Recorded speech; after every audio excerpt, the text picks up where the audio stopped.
basically sits down on the operator site and never ever gets back off. Okay, so it's going to block transcription almost constitutively. The tricky part with some of this is that there are exceptions, and there's ways that RNA polymerase can plow through and pass the repressor, especially if cyclic AMP and CAP are there and are really facilitating it. But for you guys' purposes, think about it as a black and white picture, yes, no. And in this case, if this repressor mutant is present, it's going to bind to DNA and not fall off. It's going to block transcription.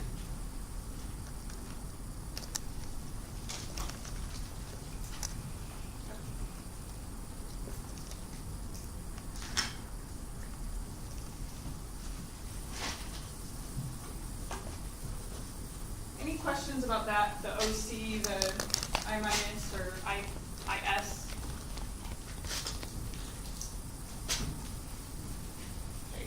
So I find some people either instantly just see this stuff, and then others maybe the bigger visual kind of pictures.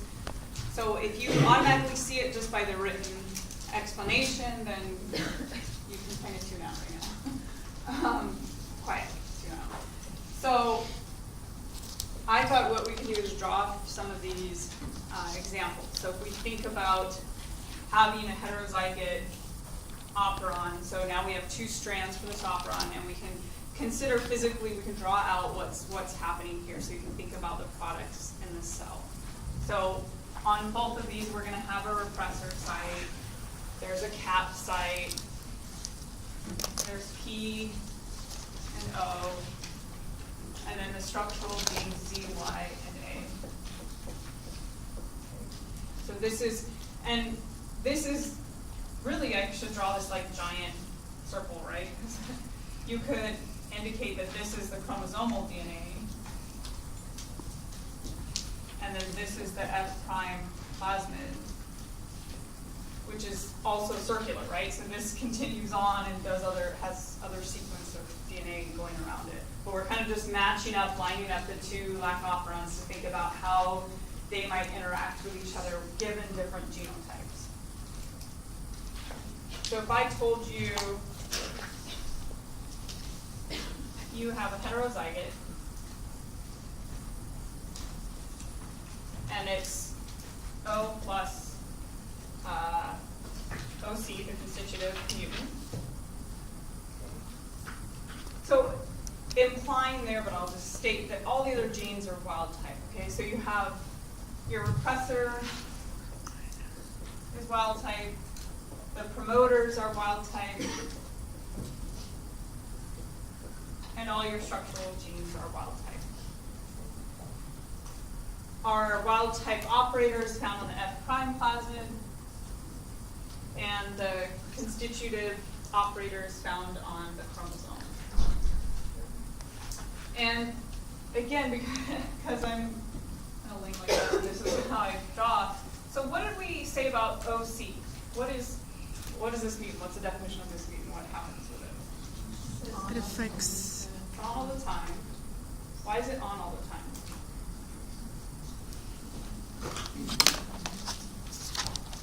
So this is where also like not just, I just presented this information to you guys, but for me, you can't just, the way I think about it, you can't just memorize, yes, it's on all the time. You have to think about why physically in the past. Yeah. The repressor can't bind to the operator. Yeah, perfect. So the repressor can't bind. That's the reason it's on all the time. So again, for a visual, to me, how I try, when I was first learning this stuff, is I would exaggerate and draw like a weird operator site, a weird DNA section. For some reason, this spiky thing, I can't bind here. The repressor can't bind. Okay, that's our big difference between these two operons. So essentially, after transcription and translation, I minus is going to, I plus will make our nice functional repressor protein, right, with that inducer binding site and the DNA binding site, which is getting weirder and weirder shaped by the minute. And it can go up here and bind. Right? And then same down here, we have I plus gets transcribed, translated into a protein, makes the repressor protein that has a DNA, an operator binding site, and an inducer binding site.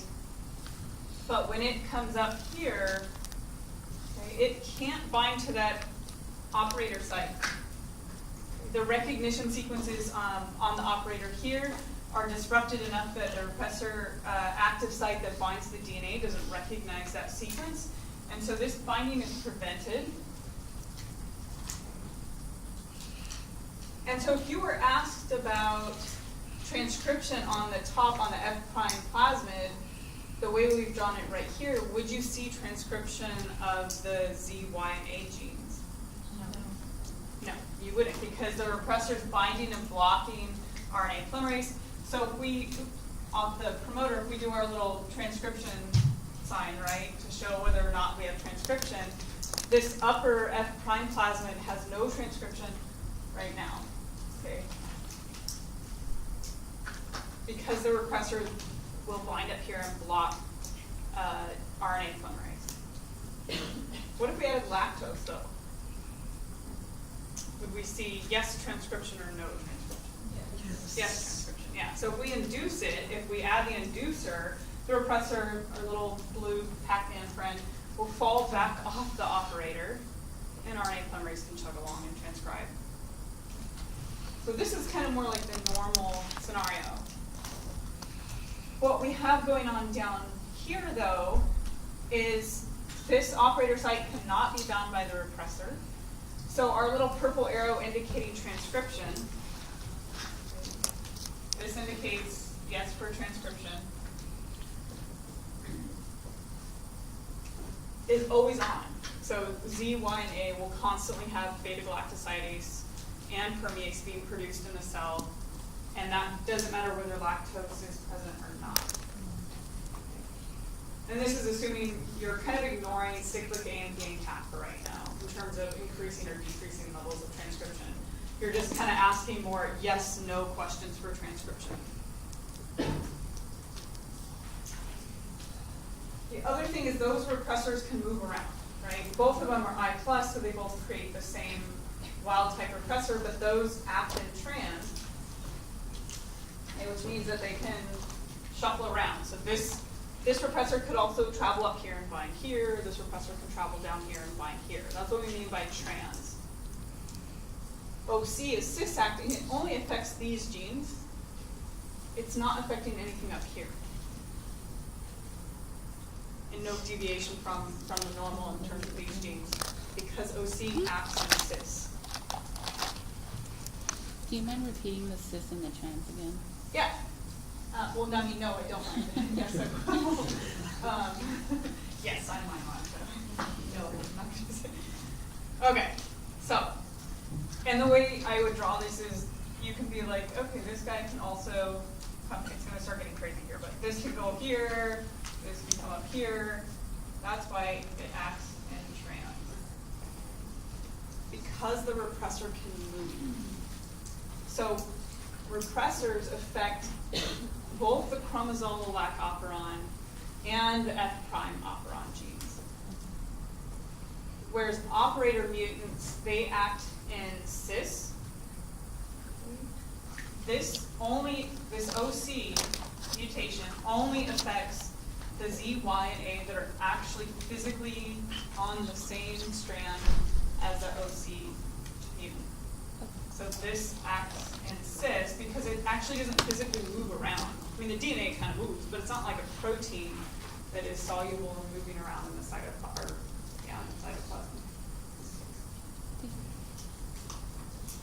So this mutant will not come up here and affect the F prime gene, the OC mutant. Everyone comfortable with that example? Question. Yeah. Is it always in the IPOZYA order? Yes. Yeah. For your purposes. So that gets at the question about recombination. You could get for this. Yeah, everything you guys will see in this course will be IPOZYA.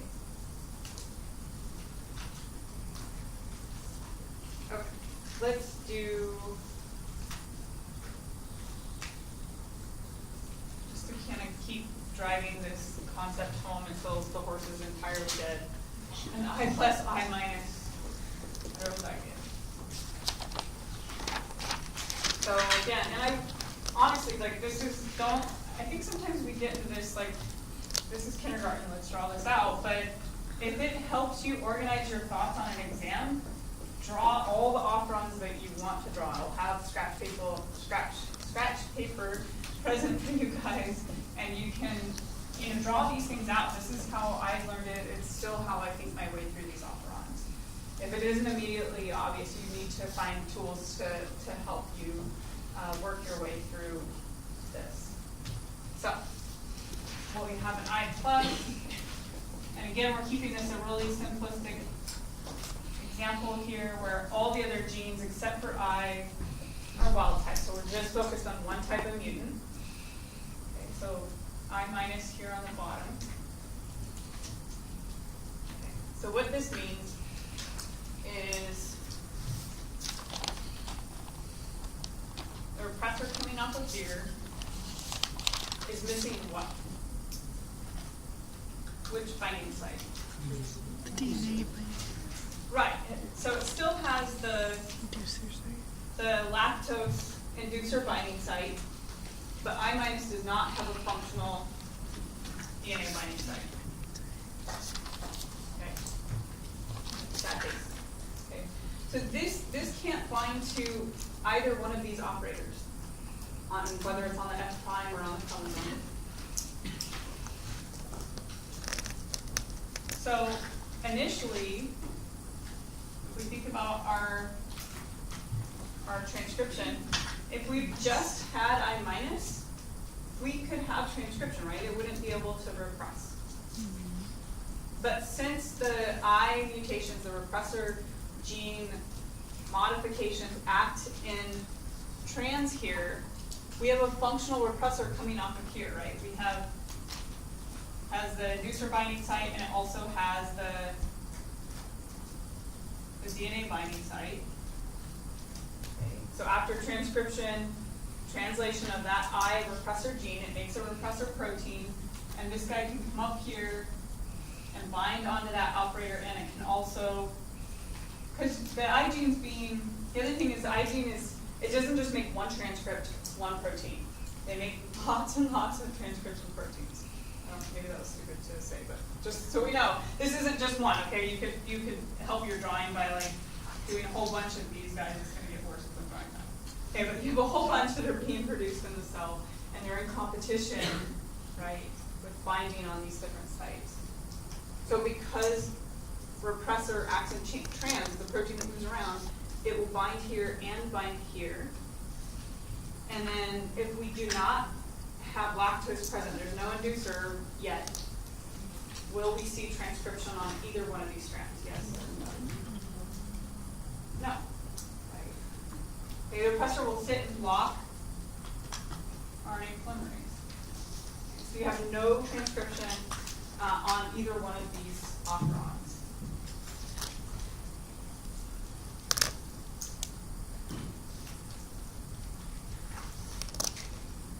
If you have your inducer, okay, so again, the inducer must be present to get transcription in this scenario. So if we added lactose in, that inducer, lactose, would bind to the repressor and it would fall off both of these operons.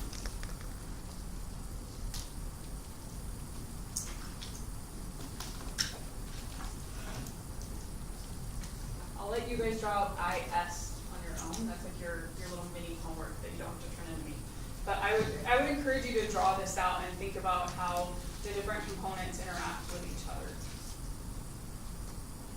Because again, I just find that memorizing that it means it's always on or it means it can't bind DNA, you have to either be able to talk yourself through it or you have to be able to draw yourself through it and understand how this mechanism works.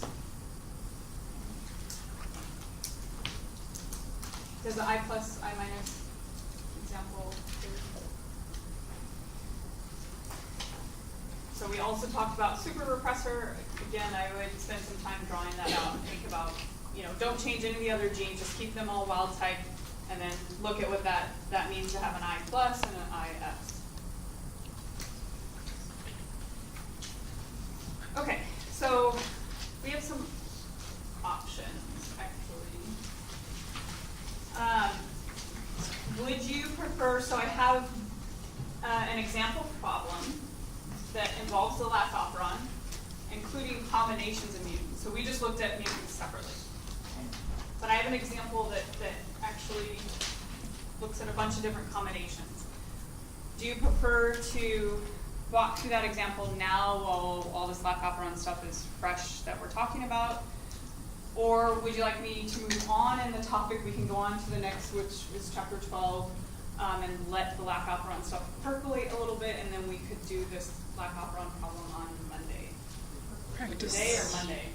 Today. Today. Okay, everyone raise your hand who wants it for tonight, right now. Okay, and then Monday? It's like 4 of you guys. You can get up to the bathroom right now. Okay, so tonight. She said to do it. This Yeah, when you IS. get the IS, you said that they're always in competition. So you have one that's active and one that's not, so you're gonna bind. So the question, in case you guys didn't hear with IS, is I mentioned repressors in competition, right? When we think about protein enzymatic reactions in the cell, it's always usually a competition. There's some limiting reagent that's occurring here. And if you have a functional repressor and then a super repressor, both in the cell at the same time, the way to help you think about it, for one thing, is, did I tell you if it was dominant or recessive? IS is dominant. So over time, IS will win, kind of a thing. So they're each binding. You'll see each I plus and IS binding to the operator side, kind of falling off and rebinding. And eventually, it's like there's enough IS, and often what it does is the IS mutant also floods. It has a higher level of transcription and translation, so there's lots more of that protein being produced. So it will, over time, dominate over it. Yeah. And I won't ask you guys questions like immediately after transcription. You don't need to think about temporal changes, as I just answered Brandy's questions about over time. Think about it, the ultimate outcome. Don't consider, well, right away, there might be an I plus that's binding. Think about the kind of more long term. Yeah. I won't ask you guys questions that are like 5 seconds later, what does it look like? Nothing along those lines. So because I minus is recessive to I plus, that's why, because without the I plus, it would have totally had transcription happening on the bottom right.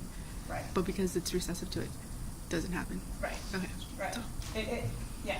And actually, the cool thing about the lactoferron is all this talk that we've been having the whole semester about dominant and recessiveness. This actually shows you at a molecular level what that means between dominant and recessiveness, right? What do we really mean when we say a gene is recessive? Well, it means you have another functional product that ends up being the one that you phenotypically observe, right? So yeah, so this is, the cool thing about lactoferron is it kind of brings a lot of these concepts together. You should be really excited about lactoferron. It's so fun. You get to draw as many Pac-Mans as you want. All right, I'm going to draw up a table, so bear with me for a second here. So this is an example. Since we voted on tonight,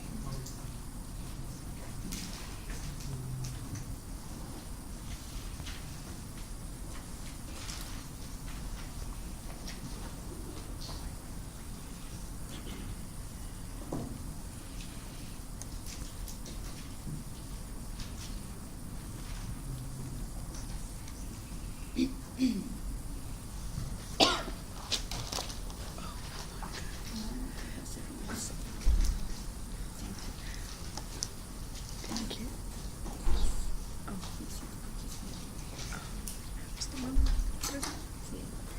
Déjame cargar la mía, si no te da.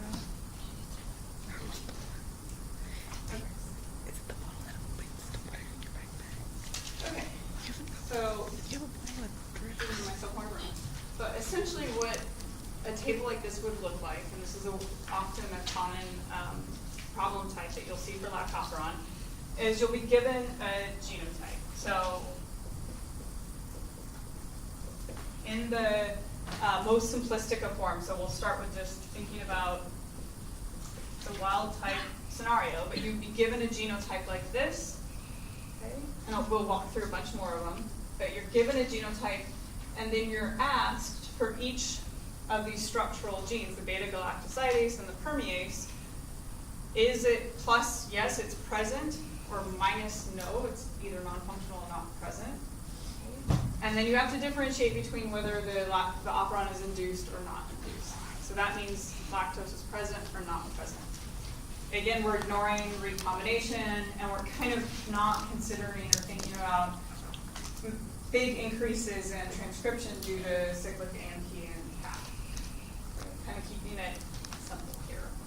So for beta-galactosidase in this genotype, if there's no lactose present, it's non-induced, would we see a plus or a minus, indicating yes, there's beta-galactosidase, or no, minus, there's none? Minus, right? Because the repressor is functional, I plus, it's going to sit on that operator. That little blue circle is going to sit on the operator, and it will not fall off until lactose, the inducer, comes along and binds. So if we induce it, if we add lactose, and these are things like, if you were given this chart on an exam, I would literally, this is like how, I don't know, simplistic I am, or I'm very visual, so I would write lactose present. You know, stuff like this, add that into your table. Feel free to do those kind of modifications. I don't laugh at you guys, I'm like, yay, they're thinking. Okay? It's not, these aren't crutches to make notes to yourself to help yourself. Okay? So non-induced, I'd be like, no lactose. And I might even draw the little repressor protein and show that there's no little purple circle of lactose to sit in there. Whatever helps you guys to visualize this. Okay? So if we add lactose to the system, what do we see for beta-galactosidase? Yeah. And how about for permease? What does it look like for non-induced? Minus, yeah. So we see the same thing, right? Plus, minus. That's the wild type scenario. That's kind of everything's normal and happy in the world of the lactoferron.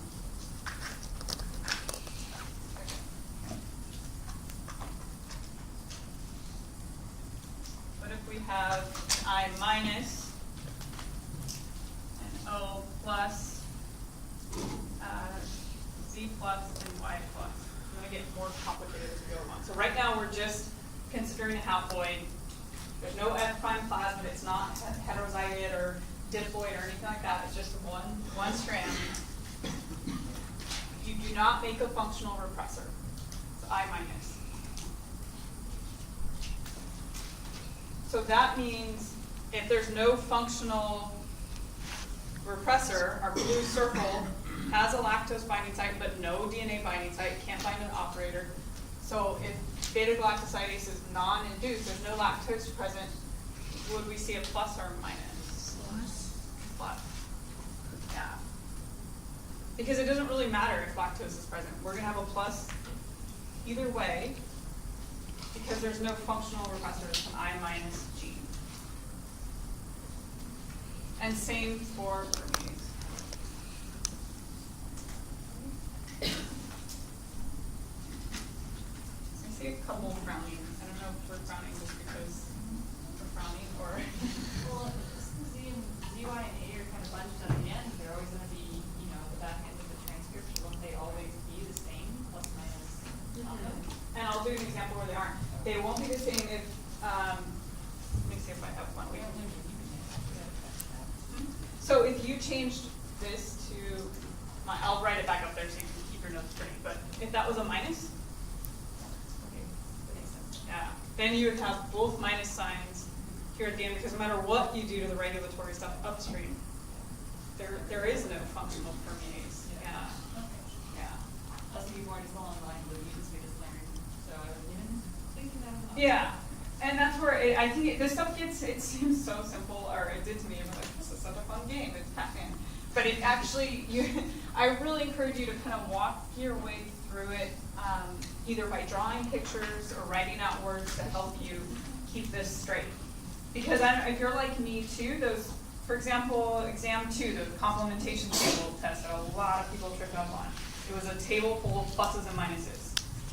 I see that and my mind just goes into like I can't even find my way through it. It's just pluses and minuses, and I have a tendency towards dyslexia, so I'll switch them in my head, and this stuff starts to look crazy to me. So I really will. I would highlight, I would bring colored pencils, whatever you guys need to help you on this final exam. Use those tools. That's available to you. Try to draw outlines and cover things up and look at them separately so you don't get overwhelmed by the big picture. Break it down into manageable bites. You forgot your promoter. Or is that on purpose? No? I did forget it.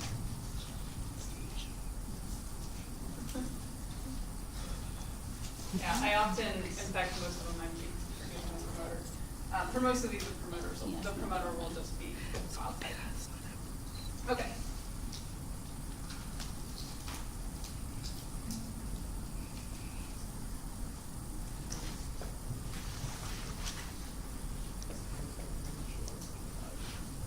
Still kind of keeping it pretty simple.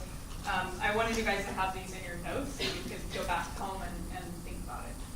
Or you could have thought about it over the weekend, but you voted to do this now.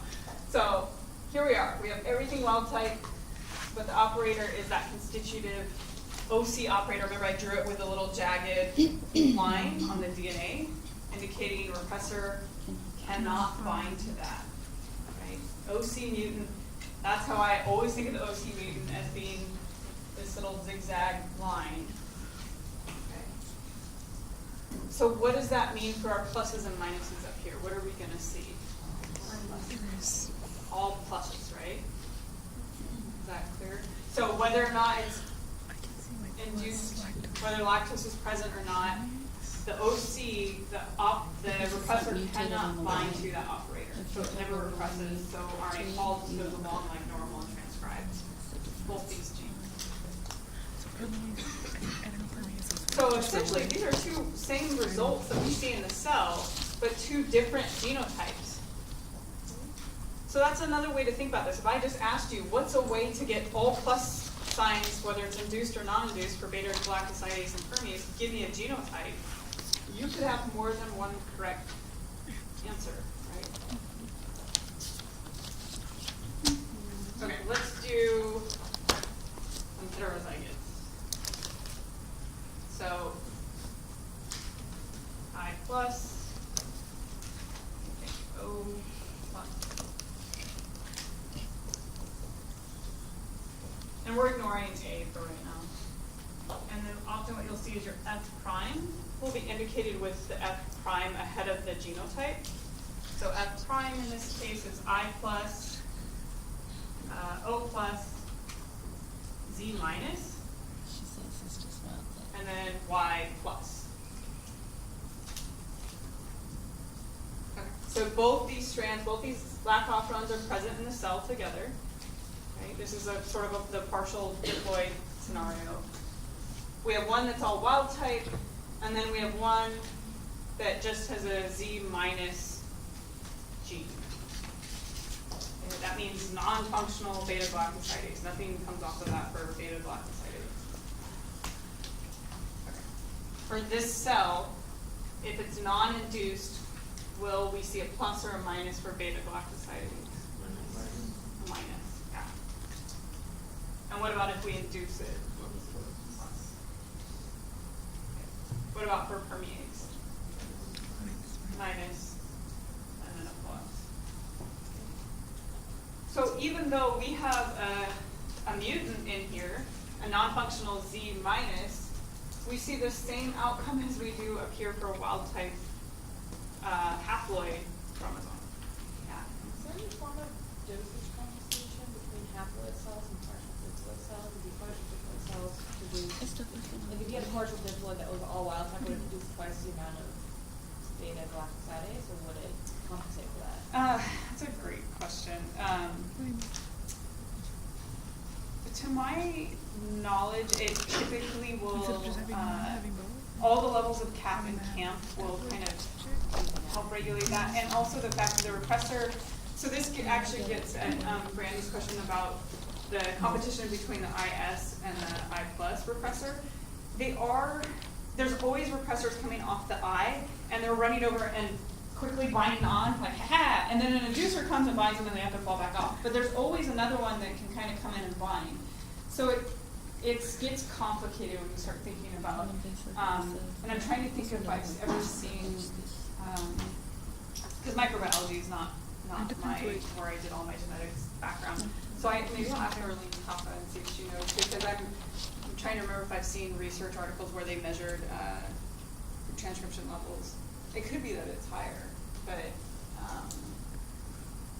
it wouldn't necessarily be toxic for the cell as it's trying to use up a bunch of lactose anyway. Okay. I have more. We could go all night with this.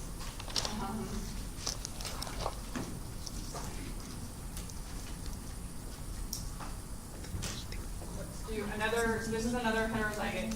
I plus, O plus. I'm going to drop the P for right now. Just assume that it's plus. So we have a non-functional Z minus. Everything else is wild type. The S prime is I plus, constitutive operator,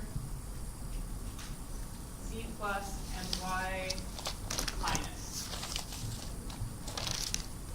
So now we're adding in all these other mutants. I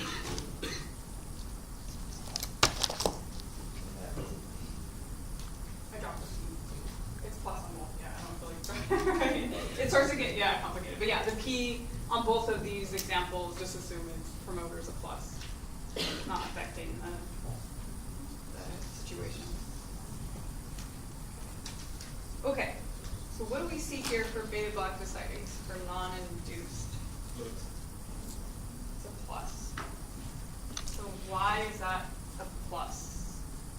Because some plasmid, the operator, the repressor can't find beyond the Right. Right, perfect. Yeah, so this, on the F prime plasmid, the OC, this operator, is that squiggly line that the repressor can't bind to that. Okay, the DNA sequence has been altered such that OC is constitutive. It's always going to express everything downstream of this, no matter whether lactose is present or not. So it'll be plus for beta galactosidase, regardless of the inducer being present or not. So what about this permease gene, though, Y minus? You can't get functional permease from that. So even though the OC is constantly transcribing stuff downstream of it, it's transcribing a non-functional permease protein. So that doesn't really help you in terms of permease expression.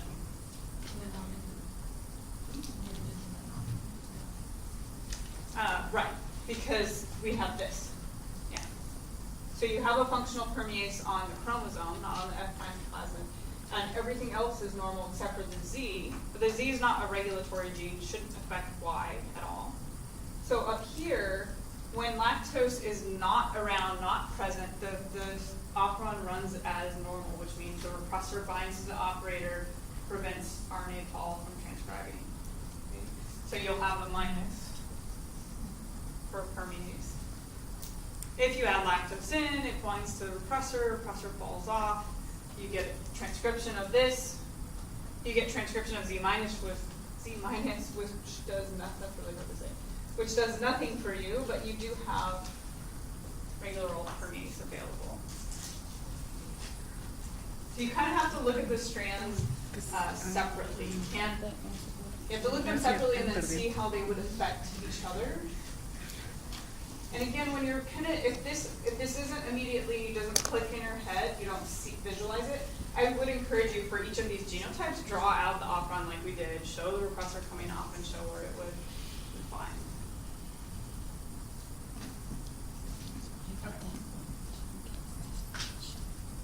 this helping? Do you want me to give I have two more examples. Or are we totally like bored with, okay. Okay, same, I'm not gonna redo the top, heading for the chart, but same thing. So let's start with an I minus, so non